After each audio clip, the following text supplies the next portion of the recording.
All right, let's jump right into this explainer and deconstruct the most overly analyzed, heavily memed generation on the planet to see what the data actually says. Every generation eventually gets put under a microscope. Boomers got blamed for the housing market, millennials were accused of destroying the traditional wedding industry, and now, well, it's Gen Z's turn to sit in the witness chair. They're constantly accused of quitting jobs after 4 months, texting instead of calling, and somehow being both the most anxious generation on record and the most likely to overshare about it on the internet. But who are they really, beyond the memes? Today, we're going to look at what researchers and sociologists actually see when they study Gen Z. So 28.8 years. Now that is the staggering amount of time a Gen Zer might spend just staring at a screen over their entire lifetime. To put that into perspective, the average adult spends about 19 years doing the exact same thing.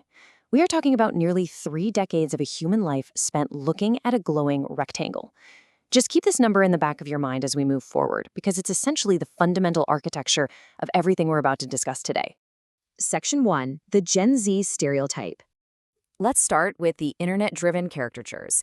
They've basically invented a private language, a dictionary that seems to change every 11 weeks, almost like it's designed just so older generations can't understand the group chat. We've got Riz, which means charisma or romantic charm. We have main character energy, which is behaving as though you're the protagonist of your own literal life story. There's Delulu for delightfully delusional, and beige flags for those mildly odd traits in a partner. Now, every generation invents a private language, right? That's not new. But what is totally unprecedented is the sheer velocity at which this language evolves, entirely fueled by the internet.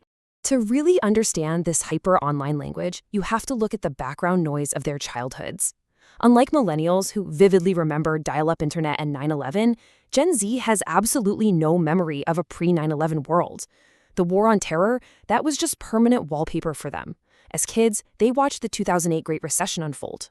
By the time they hit their teens, the smartphone was simply the baseline of reality.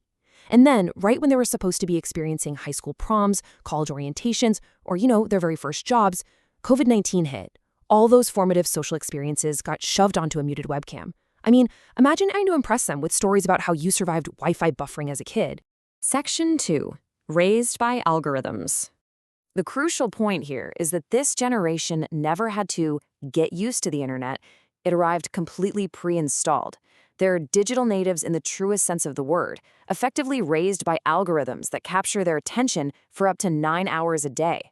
We're talking Instagram at 89%, YouTube at 84%, and TikTok at 82%. Older generations were raised by TV networks, sure, but this network never goes off the air. It never runs out of channels. And honestly, it occasionally knows your search history way better than your own mother does. They spend noticeably more time on these platforms than literally any previous generation.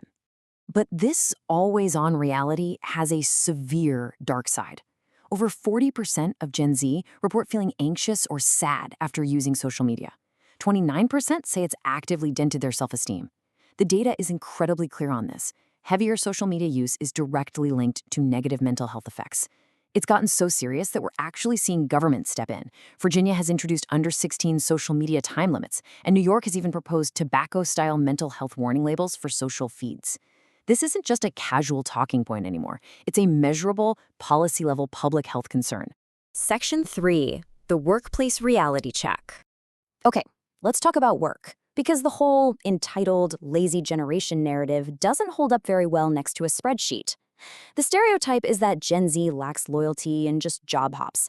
And sure, it's true their average job tenure early on is about 1.1 years, compared to the 2.9 years boomers averaged at that exact same stage.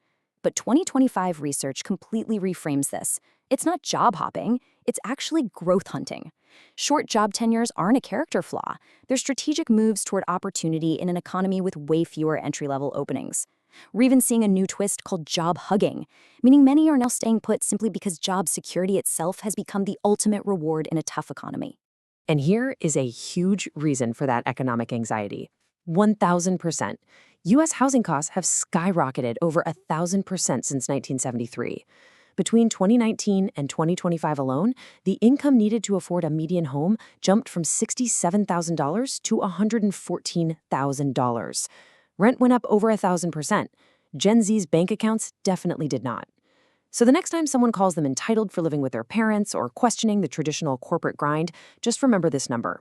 The advice to just buy a house sounds like a cruel joke to a financially insecure demographic. So instead of just quiet quitting, researchers are now tracking something called quiet cracking, which is the sustained unhappiness that erodes performance without a deliberate decision to disengage. Roughly 75% of Gen Z workers report feeling burnt out at least sometimes. Nearly half admit to doing the bare minimum just to keep their job. And this isn't some malicious rebellion, it's a silent collapse under the heavy weight of financial insecurity and burnout.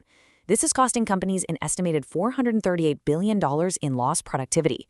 If they do leave, it's usually for a more inclusive culture, better mental health benefits, or because of ethical conflicts with their employer.